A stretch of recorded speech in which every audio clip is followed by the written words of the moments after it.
I thought you were supposed to be good. Aren't you the good man?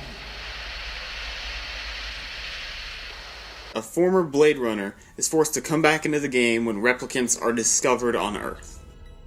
As Deckard learns more about the replicants and their journey, he starts to question the morals of his mission and his own humanity. This movie created the cyberpunk aesthetic, and it created the neo-noir genre. Every shot, every bit of lighting, every bit of production design is perfect. It really does establish this tone, this mood. You get this sense of dystopia. And the soundtrack helps add to that mood. In a noir, you would hear a saxophone, but in this, they replace that saxophone with a synthesizer, and it helps to add to the futuristic, dystopian feel of the film. And not only do these filmmaking elements help add to the tone and the feel of the film, but it also engages you into this story. Harrison Ford is pretty much the only guy who could play Deckard. On paper, Deckard is a bit of a cold character. He's apathetic. He's difficult to really like. And what he does in this movie is not morally easy. It's not something where you can go, yes, what he's doing is right. And when you have a character like that, you need someone like Harrison Ford, who's naturally charismatic, who can bring that energy to the screen that'll make you want to follow a character.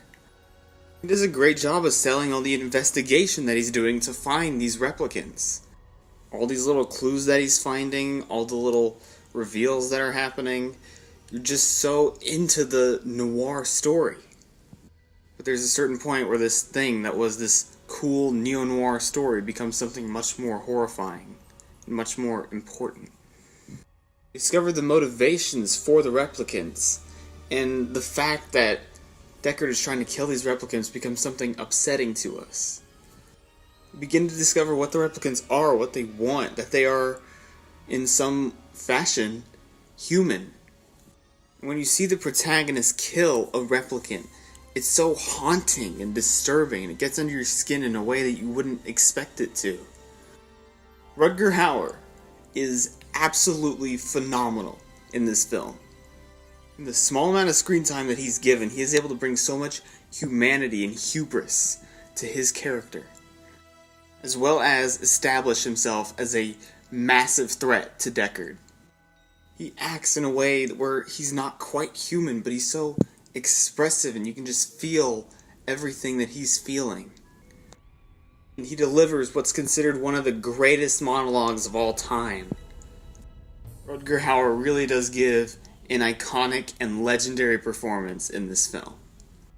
Sean Young is fantastic as a character who doesn't know that she's a replicant. He does a great job at showing us just how much humanity a replicant is capable of. She also works really well as a romantic foible to Deckard. Blade Runner is a technical marvel that masters production design, cinematography, lighting, every visual aspect of film. This movie does it perfectly. The film manages to be a compelling neo-noir story while also exploring the bigger ideas that can only be done in science fiction. I didn't love this film the first time I saw it because I didn't see the actual definitive cut. After seeing what this film was meant to be, seeing it in its perfect form, I can now honestly say that it is a science fiction masterpiece. I'm gonna give Blade Runner an A+.